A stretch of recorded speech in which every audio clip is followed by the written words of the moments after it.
Alright, so I know it's been out for quite a while now and I'm really late on the whole Season 3 review for Last Epoch, but I just came back to YouTube and there's one thing that bothers me about this season and I feel like it needs to be talked about more. But first, I need to say, Season 3 came out about a month ago and I've been having an absolute blast with it. I'm going to talk about a bunch of stuff, but the main thing you have to take away with this season is that it's fun.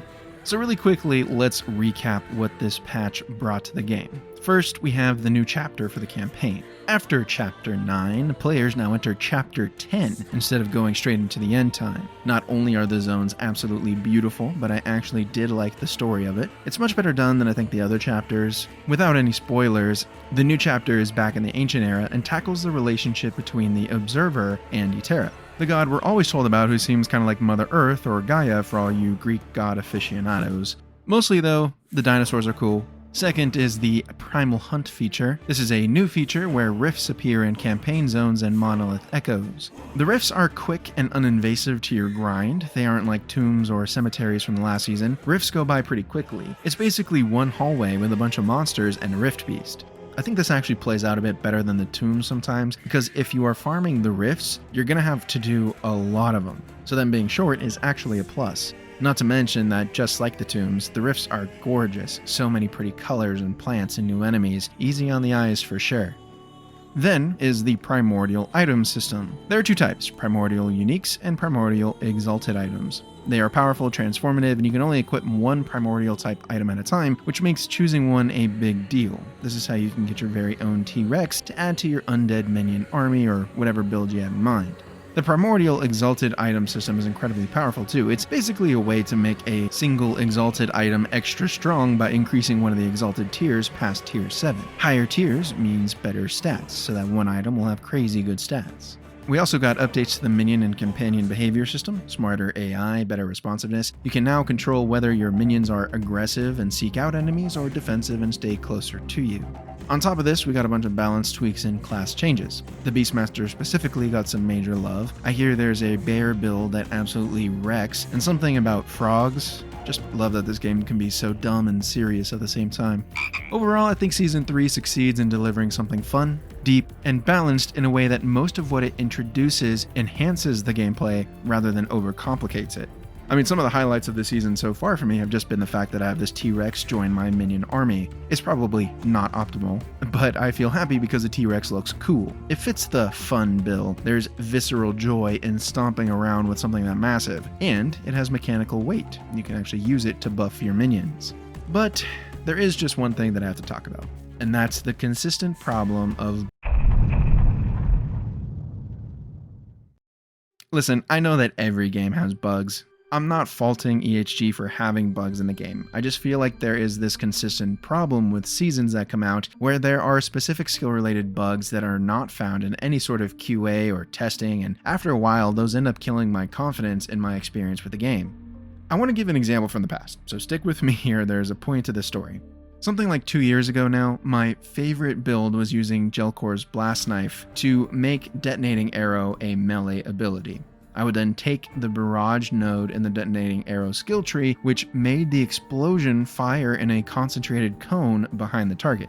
I loved this. It felt like you were anime punching enemies and your hit was so powerful, the sheer force exploded out their back. When I first started playing the build, the interactions between Gelcor's and a couple of different nodes on the Detonating Arrow tree were bugged. The first one I noticed was that the explosion cone from the barrage node didn't fire behind the target, it fired back at you, which obviously was unintended. It made the node unplayable. Then, after a year or so of that bug being a thing, it got fixed, so I went and tried it again. At that point, the DPS wasn't showing correctly, the explosion would do a ton of damage, but the tooltip would say something really low. I know tooltips aren't the best source of truth for damage, but I would at least expect it to be in the ballpark. Fast forward to 1.0 when the Falconer came out, and now we have Explosive Trap, and a node with the skill tree called Hold This. This node said that whenever you hit an enemy with a melee ability, you'll attach an explosive trap to it, and it'll detonate after a short delay. But this did not work with Gelcor's, even if Detonating Arrow now had a melee tag. Now you might say, Jack, it's just a couple of nodes, it shouldn't be too big of a deal, just play something else while they fix it.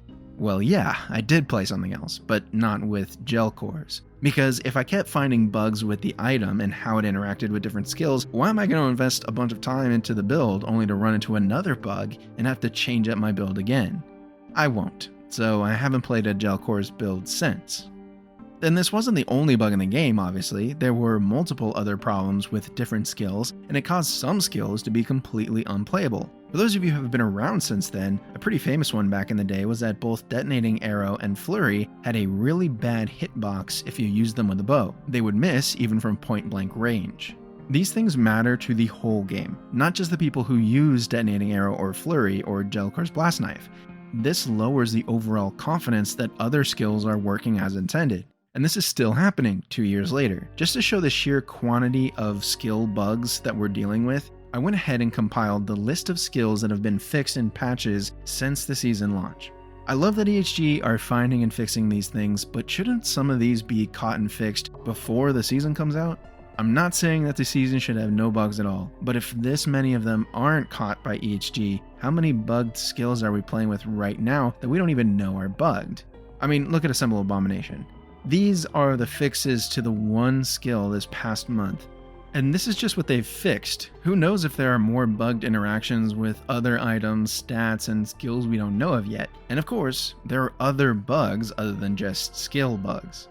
But back to Abomination. The first one, the one where the Abomination skill would only absorb stats from default skeletal mages, basically means that if you wanted to use Abomination and Mage Skellies in the same build, you wouldn't be able to use the Cryomancers, Pyromancers, or Death Knights. And I know too, some of us veterans are probably thinking, okay, that's fine. Most Assemble Abomination builds don't need a specific type of Skelly Mage to be absorbed, or that most of the best builds don't use Skeletal Mage at all. But that's not really the point. It's about experimentation. It's about the confidence that a normal everyday player has in saying, hey, an army of undead mages is really cool, so I want to make a character with skeletal mages as my main range minion, skeletal warriors as my melee minion, and have Assemble Abomination as my ultimate ability for big damage.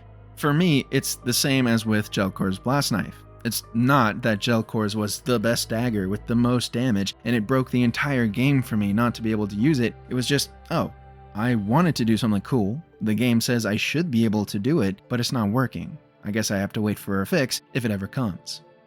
Just for this season, here's a couple of other fixed bugs that were notable. For Frenzy Totem, they fixed an issue where Maim would not cause a Sabertooth to double cast Flurry swipes while Frenzy Totem was active. This meant that this node in the Frenzy Totem tree was completely useless. And for Elemental Nova, fixed an issue where Crest of Unity would not apply its Elemental Penetration unless the Infernal Prism node was allocated. Crest of Unity is a head slot item that gives Elemental Penetration to Elemental Nova. This Elemental Penetration, which is incredibly important to overall damage output, was not being applied unless you had already allocated points in the Infernal Prism node, which also provides Elemental Penetration to Elemental Nova. Look, I want to remind you that this game is still incredibly fun, and it would be disingenuous of me to say that the whole game is riddled with bugs and it's unplayable. It's completely playable, and in fact, I think Last Epoch is in one of the best states it's ever been.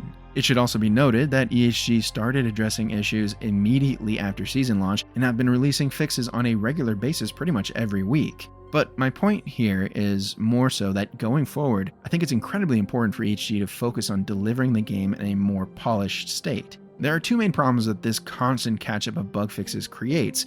First, it dampens what could be a crazy hyped launch day. Launch day for any season will have the most eyes, so the game should be in the most polished state possible. Fixes are great, but they may be too little too late if people start leaving the game before they're implemented. The first impression is already set in their minds, and they may not even see the release notes that EHG posts on the forum or Steam to know things are getting fixed. All players will hear about bugs, whether they're deeply ingrained in the community or if they're just trying Last Epoch for the first time. And if the default feeling within the community is, if something doesn't work exactly as you think, it's probably a bug, then that feeling permeates throughout the game.